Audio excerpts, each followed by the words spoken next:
7 दिसंबर 1972 ये वो दिन था जब अपोलो 17 मिशन को लॉन्च किया गया। इस मिशन में 2 एस्ट्रोनॉट्स ने मून के सरफेस पर सक्सेसफुली लैंड करा और अर्थ पर सेफली वापस भी आए। लेकिन तब से लेकर अब तक 50 साल से भी ज्यादा का समय हो चुका है और अभी तक कोई भी इंसान चांद के सरफेस तक नहीं पहुंच पाया है। और इस तरह अपोलो 17 लास्ट लूनर मिशन बन गया जिसमें कोई इंसान गए हों। लेकिन अब 50 सालों के बाद नासा ने एक बार फिर इंसानों को चांद तक भेजने का प्लान बनाया है। इनके आर्टेमिस प्रोग्राम में ये 2025 तक इंसानों को फिर से चांद पर भेजेंगे। लेकिन इस प्रोग्राम के मेन कंपोनेंट्स क्या हैं? पूरे प्रोग्राम का प्रोसीजर क्या होगा? इस प्रोग्राम में किस तरह इंसानों को चांद पर भेजा जाएगा और आखिर ये मिशन लॉन्च कब होंगे? तो आइए दोस्तों कुछ इन्हीं सवालों के जवाब जानने की कोशिश करते हैं आज के इस वीडियो में। Through Artemis, the twin sister of Apollo, we are returning to the moon. Of this administration and the United States of America to return American astronauts to the moon. Our agency, NASA, is going to do everything in its power to meet that vision. 3, 2, 1. Boosters in ignition. And liftoff of Artemis 1.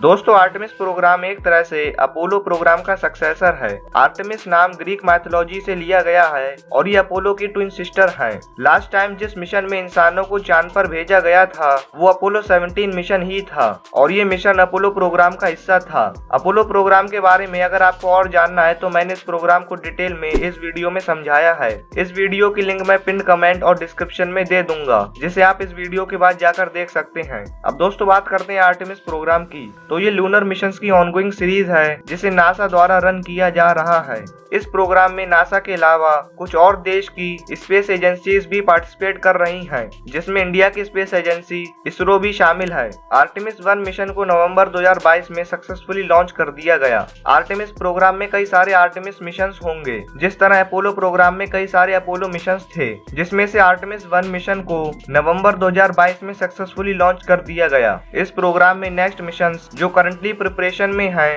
वो है Artemis 2 जो कि एक crude flight होगी, लेकिन इसमें spacecraft सिर्फ moon को ऑर्बिट करेगा और यहाँ कोई लूनर लैंडिंग नहीं होगी। इसके बाद आएगा आर्टेमिस 3 मिशन और इस मिशन में इंसानों को चांद पर लैंड कराया जाएगा और इसके बाद लॉन्च होंगे Artemis 4 and 5 mission. In mission को थोड़ा डिटेल में वीडियो में आगे समझते हैं। आर्टेमिस मून मिशन के 4 मेन कंपोनेंट्स हैं और ये हैं Orion spacecraft, lunar gateway, human landing system और स्पेस लॉन्च सिस्टम। अब दोस्तों आइए इन कंपोनेंट्स के बारे में थोड़ी और डिटेल जानते हैं। सबसे पहले बात करते हैं स्पेसक्राफ्ट की। ये दोस्तों इस प्रोग्राम का मेन कंपोनेंट है क्योंकि इंसान इसमें ही बैठकर चांद तक पहुंचेंगे। इस स्पेसक्राफ्ट का नाम ओरियन है और इसका नाम नाइट स्काई के one of the most famous and largest constellation Orion के नाम पर रखा गया है। ये स्पेसक्राफ्ट मेनली 3 हिस्सों में डिवाइड होगा: launch abort system, crew module and service module. Crew module जिसमें क्रू रहेगा और काम करेगा और सर्विस मॉड्यूल एयर, नाइट्रोजन और क्रू के लिए वाटर कैरी करेगा। इसके अलावा इसमें प्रोपल्शन एंड पावर सिस्टम्स भी होंगे।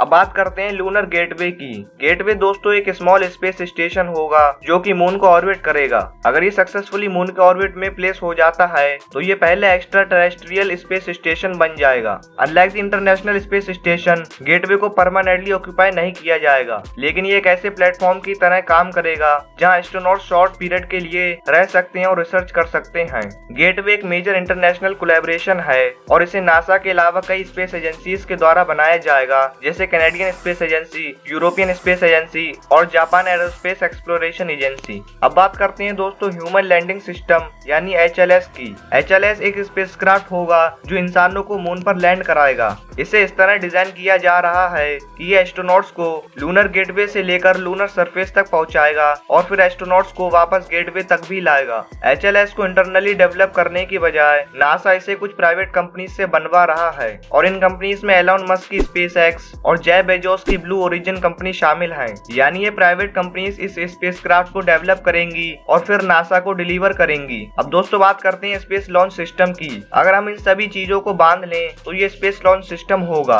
स्पेस लॉन्च सिस्टम यानी SLS एक super heavy lift expendable launch vehicle है और ये नासा के द्वारा बनाया गया अब तक का मोस्ट पावरफुल रॉकेट है। ये एस्ट्रोनॉट्स को अर्थ के एटमॉस्फेयर के बाहर और स्पेस में ले जाएगा। SLS SLS ब्लॉक 1 की हाइट करीब 322 फीट है यानी 98 मीटर्स और इसका डायमीटर करीब 27.6 फीट है यानी ऑलमोस्ट 8.4 मीटर्स। कुछ रिपोर्ट्स के अनुसार इस रॉकेट के एक लॉन्च की कॉस्ट ऑलमोस्ट 2 से 4 बिलियन डॉलर्स है। अब दोस्तों बात करते हैं आर्टेमिस प्रोग्राम की। तो दोस्तों इस प्रोग्राम में नासा कई सारे मिशन लॉन्च करेगा, जिसमें सबसे पहला मिशन है आर्टेमिस 1। आर्टेमिस 1 को 16 नवंबर 2022 को लॉन्च किया गया। ये एक अनक्रूड टेस्ट फ्लाइट थी। इसका मेन एम ओरियन स्पेसक्राफ्ट और SLS को टेस्ट करना था कि क्या ये क्रूड फ्लाइट्स के लिए एलिजिबल हैं। ये मिशन सक्सेसफुल रहा और लगभग 25 दिन तक स्पेस में ट्रैवल करने के बाद और almost 2 million kilometre distance travel करने के बाद इसका स्पेसक्राफ्ट सक्सेसफुली अर्थ पर वापस आ गया। इसके बाद आता है आर्टेमिस 2 मिशन। इस मिशन में 4 एस्ट्रोनॉट्स मून के सरफेस के पास तक जाएंगे, लेकिन यहाँ कोई लूनर लैंडिंग नहीं होगी। 1972 के बाद जब अपोलो 17 मिशन लॉन्च किया गया था, उसके बाद से आर्टेमिस 2 पहला ऐसा मिशन होगा जिसमें इंसान लो अर्थ ऑर्बिट से बाहर निकलकर मून तक जाएंगे। इस मिशन में 4 पर्सन का क्रू स्पेस में जाएगा और लूनर फ्लाईबाई कंप्लीट करके वापस अर्थ पर आएगा। इस मिशन की लॉन्च डेट अभी कंफर्म नहीं है, लेकिन ये एक्सपेक्ट किया जा रहा है कि इस मिशन को नवंबर 2024 में लॉन्च किया जाएगा। इसके बाद आएगा आर्टेमिस 3 मिशन। ये मिशन लगभग 30 दिनों तक चलेगा और 1972 में अपोलो 17 के बाद ये पहला अवसर होगा जब कोई इंसान चांद पर लैंड करेगा। इस मिशन में 4 एस्ट्रोनॉट्स ओरियन में बैठकर चांद के लिए उड़ान भरेंगे, जहां ये गेटवे से जाकर जुड़ेंगे। फिर वहां से HLS 2 एस्ट्रोनॉट्स को मून के सरफेस तक ले जाएगा, जहां इनकी लैंडिंग होगी। चुने गए दोनों एस्ट्रोनॉट्स मून पर लैंडिंग करने वाली फर्स्ट वुमेन और फर्स्ट पर्सन ऑफ कलर यानी नॉन व्हाइट होंगे। फिर ये चांद के सरफेस पर ऑलमोस्ट 1 वीक बिताएंगे और लूनर सरफेस को एक्सप्लोर करेंगे और कई सारी साइंटिफिक स्टडीज भी करेंगे। मिशन के ऑब्जेक्टिव्स कंप्लीट करके ये एस्ट्रोनॉट्स वापस अर्थ पर आ जाएंगे। इसके बाद आएगा आर्टेमिस 4 और 5 मिशन। इनमें भी आर्टेमिस 3 के तरह 2 एस्ट्रोनॉट्स मून के सरफेस पर लैंड करेंगे और फिर वहां कुछ साइंटिफिक रिसर्च और स्टडी करके कुछ सैंपल्स कलेक्ट करके वापस अर्थ पर आएंगे। दोस्तों कुछ रिपोर्ट्स के अनुसार नासा आर्टेमिस 5 मिशन के बाद भी कुछ और आर्टेमिस मिशंस लॉन्च करेगा, लेकिन ये सब प्लानिंग का हिस्सा है और अभी तक कुछ भी कंफर्म नहीं है। ये तो टाइम ही बताएगा कि नासा कितने आर्टेमिस मिशंस लॉन्च करता है और कितने लोगों को चांद पर लैंड कराता है। आपको क्या लगता है हमें कमेंट्स में बताएं। और अगर आपको ये वीडियो पसंद आई हो तो अपोलो प्रोग्राम की ये वीडियो भी जरूर पसंद आएगी। इसे आप यहाँ क्लिक करके देख सकते हैं और अगर आप चैनल पर नए हो तो चैनल को सब्सक्राइब जरूर कर लें। तो मिलते हैं अगली इन्फॉर्मेटिव वीडियो में।